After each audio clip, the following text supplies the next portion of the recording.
What up, folks? Once again, it's your boy Tim with another ride-sharing video. As an Uber driver, you are not an ambulance. As a Lyft driver, you are not a medical transport. You do not have the training. You do not have the vehicle that is properly designed for this. And last but not least, they're not paying your ass enough to even entertain doing this shit to begin with. However, I want to make it clear. You're seeing it on other social media content creators' channels, and you're hearing about it in news media articles. Lyft and Uber are doing this shit irrespective of even notifying us that they are making contracts with clinics, hospitals, and medical facilities that allow them to use rideshare drivers' vehicles in place of ambulances and medical transport vehicles. Now, there is no upside to this. Let me make that clear, folks. For you that are engaging in ride sharing, Uber or Lyft, there is zero upside for any driver to engage in transporting folks to and from hospitals in this particular environment. A lot of these folks are medically challenged, disabled, things like that. Another thing, the chances of you receiving any sort of gratuity or any sort of tip is zero, because oftentimes the ride is paid for by the medical facility.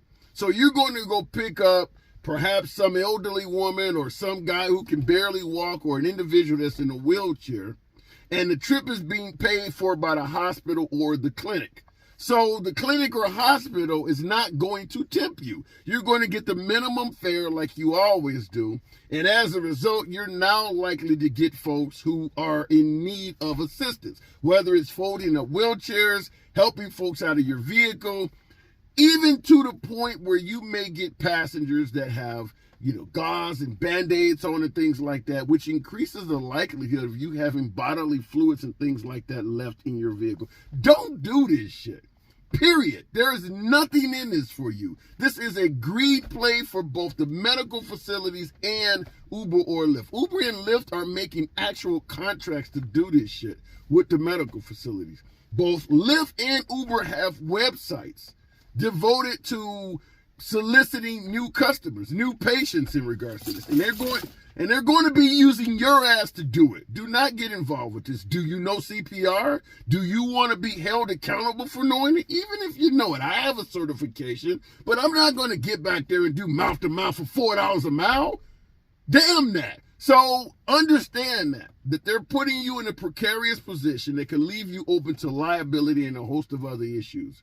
You don't want to be involved in this. Until they get this straight, until they notify us properly, pay us properly, offer us training, I would advise you to not even go to hospitals at all. Picking up passengers or taking them off there or dropping them off there. I would avoid hospitals like the plague, particularly picking someone up. Now, if you pick someone up from home and take them to a hospital, you might not know what you're involved in. However, it is being reported when these type of trips come up, you will receive a trip in your app as a typical trip, and then some third party will start initiating contact with you, such as, individual has wheelchair or individual, needs assistance from door, things like that. If you see one of those trips, deny it, cancel it, whatever the hell you got to do, get out of that shit, period. You don't get tips even from healthy, strong, young passengers. I'd be damned if I'm going to get out of the vehicle, have to walk up to somebody's door and help them to my car.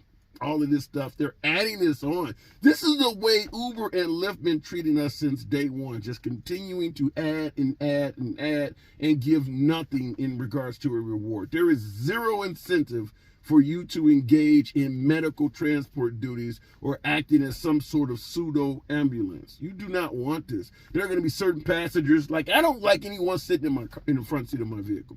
There are going to be certain passengers because the back is too low or whatever the case may be. I have to sit up front. You're not tipping. You don't get to make a decision like that. If you're not giving me anything in regards to additions on this fare, get your ass in the back, period. Broken leg, fold that shit up and put it across the seat. You're getting in the back. This is what you're going to be dealing with. What about somebody who actually has a leg that cannot bend for some reason? Bad knee, broken leg, or something like that. You got to help these people in your vehicle. People with walkers and things like that. You got to get out and fold that up and put it in the trunk. And like I stated before, there is zero tipping involved in this. If you want to do this out of the kindness of your heart, go ahead and you do it. Do not expect me to. These are still going to be the same typical $3 to $6 or $7 trips that you've always received. Why would you do this? Why would you entertain doing some shit like this? And also, it's a big difference between a credit card owning alcoholic that gets in your vehicle and vomits all over the damn place. In most cases, Uber or Lyft will readily credit their card to help you for the detailing to clean your vehicle up. But in this case, now because they have contracts with these medical facilities and hospitals and clinics, they don't want to risk that contract by imposing $200 and $300 charges on these people. So expect if someone gets in your car, maybe with an open wound or something, and they leave a patch of blood stain on your seat or something like that, expect that there is a high likelihood, because they want to preserve their contracts, for Uber and Lyft to resist crediting you for the repair.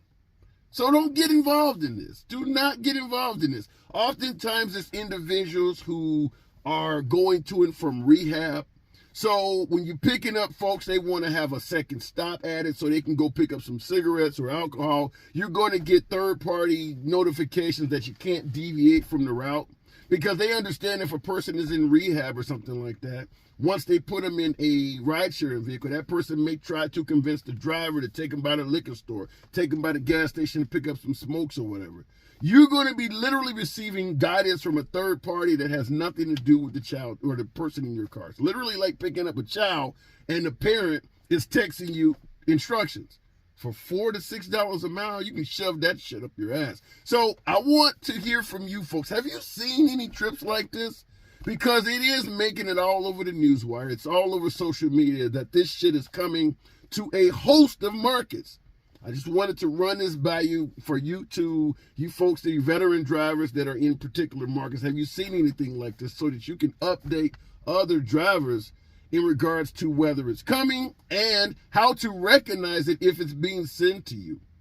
Because I strongly encourage every single driver that's out there, do not help Uber or Lyft rip us off in regards to helping them honor some contract they're making with hospitals and clinics that's going to line their pockets, and you're not going to see any damn thing.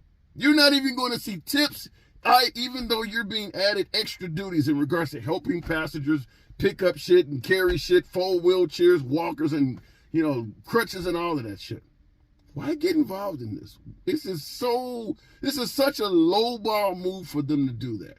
When you think about how much money that the hospitals are probably saving by using us instead of medical transports and ambulances. And then, of course, they're giving a kickback of that to Uber or Lyft, because that is the way it would be presented. The Uber sales team would go to these hospitals and clinics to solicit the business and tell them, we can save you 40-50% over using an ambulance or a transport vehicle. And obviously the hospitals are going to jump at the opportunity if they can do it without violating the laws, which is a whole different conversation. But they're going to jump at the opportunity to save the money that Uber or Lyft is recommending they save. And of course, Uber or Lyft is going to get the contract and literally pass none of that on to you. Don't help them do this. Do not help them do this. So veteran drivers, in the comments, before we close out the video, have you seen this shit happening in your market? And if so, what are the telltale signs that somebody is trying to send you one of these trips, so that you can help advise other drivers to avoid this shit to begin with? Once again, it's your boy Tim. Subscribe to the damn channel. You know what we talk about as always, and I appreciate the comments and the participation. I'll see you in the next video.